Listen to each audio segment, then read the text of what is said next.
Now when we see motion under gravity, there are three possible scenarios. One is that you take a ball and throw it from ground, it goes up with a speed u and then comes back. This is called ground to ground scenario.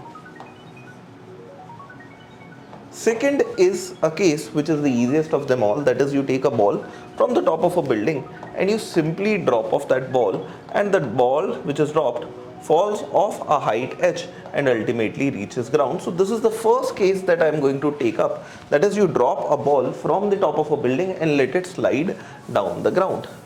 If you take this case, the initial velocity of this ball is 0 and the acceleration with which it goes down is gravity.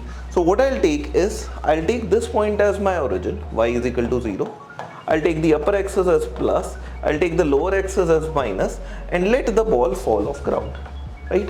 So u would be equal to 0, a would be equal to minus g, and acceleration over here is constant.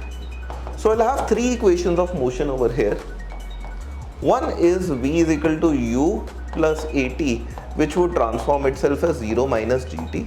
Second would be equal to s is equal to ut plus half at square, which would transform itself as 0 minus half gt square.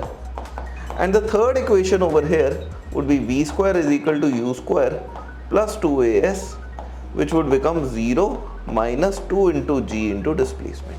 These would be the three equations of motion which I'll use to analyze any part of this particular journey. And a very important part of it is that, let's say it goes down and hits the ground over here. So two things are really important. A, when does it hit the ground? So what is the time for it? And B, what is its speed when it hits the ground?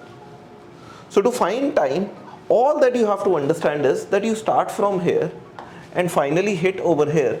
So you have essentially come down by a displacement s down the ground.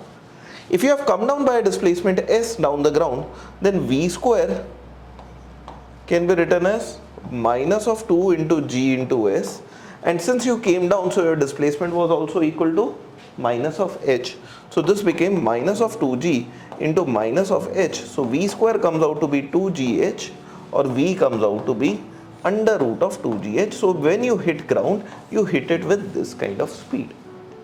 The second thing that is really important is at what time do you hit ground. So for time, what I am going to use is that for me vs was minus half gt square. So for time, displacement can be equated with minus of half into g into t square, which is going to be equal to minus of h because you came down by h. So from here, if I ignore these minus signs, minus and minus would simply transform itself as plus, and the time in this process would come out to be square root of 2h divided by g if you solve it.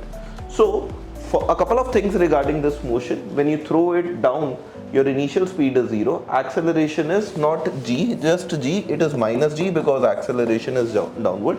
The three equations of motion that you can use to analyze this motion are these equations. It would hit ground at this much speed and it would hit ground after this much time.